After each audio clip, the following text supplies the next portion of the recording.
So I'm Brad Horan. I am a chartered accountant by profession, and I'm sorry about that. That means my jokes are bad.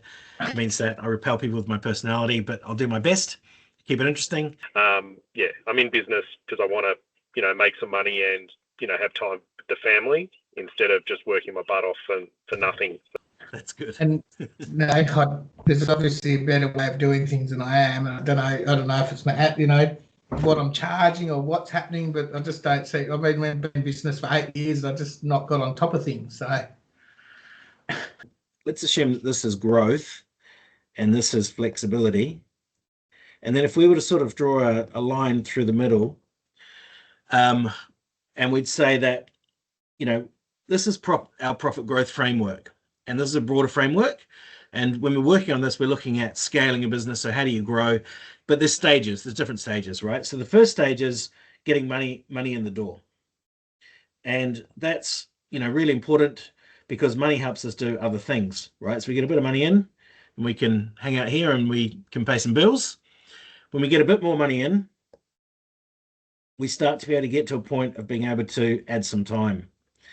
And on this side of the line, when we're adding time, we're talking about, things like, well, we were just talking about it, sales and marketing, right? So these are things that are going to help you grow money, but they don't necessarily help you scale from a time point of view. This is what gives us a bit more flexibility. And this is where you can start to leverage things. And, at the beginning, it might be, some tools. It could be some people like a VA or even an apprentice, right? So these are things that start to give you a bit more flexibility. And when you have that flexibility, that allows you some leeway to be able to grow and scale.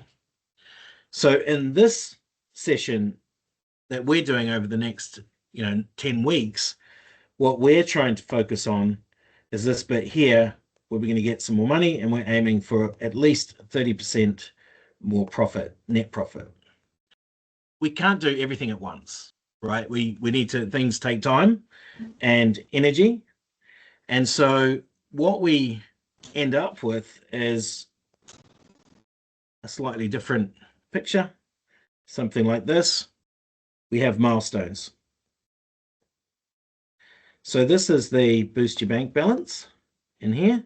And then after that is where, you get into the scaling piece. And so what we're looking at here first is to get an understanding. And then we have the next piece to then go through a piece of saying, okay, what can we do differently? The levers we can pull to basically increase that profitability. If you think about yourselves and where you're at now, how do you feel about where you're at? And do you feel that you're in the right place? You need the profit first? You feel like you got too much profit? You got no time? Where are you at? I just want to make sure that we're all in the right place. And, I've done coaching and it just hasn't worked. So, yeah, I need a fresh eye over things. And there's lots of things you can do. Let's focus on the big stuff first. Let's get that right. And then let's work out if there's other things that could be holding you back that we need to focus on. So I'm run my own business for probably 8 years. Sparky, been the Sparky for 15 or 16 years. Just probably trying to work out exactly what is profitable, and really double down on that and focus, as opposed to doing too many things and, just because I enjoy them. Do what you've always done, or do something new.